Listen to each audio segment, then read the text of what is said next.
رمضان کا مبارک مہینہ آ رہا ہے۔ اس مبارک مہینے میں بھی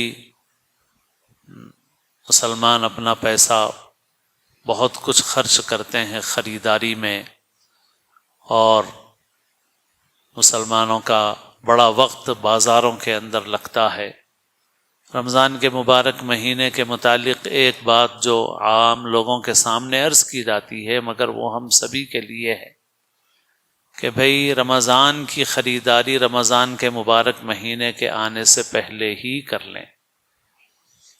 اس بات کو زیادہ سے زیادہ چلائیں، انشاءاللہ اس کا بہت فائدہ ہوگا۔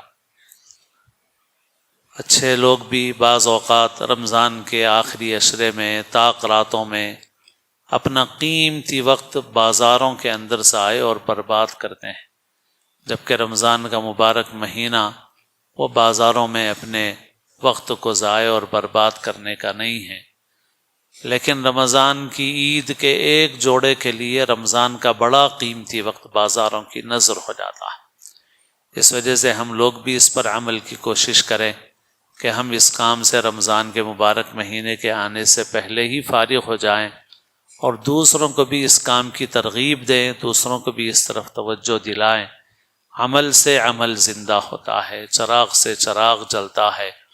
جب اس طرح کا ماحول بنے گا تو ہم میں سے بہت سے لوگوں کا وقت، رمضان کا قیمتی وقت بازاروں میں ضائع اور برباد ہونے سے بچ جائے گا۔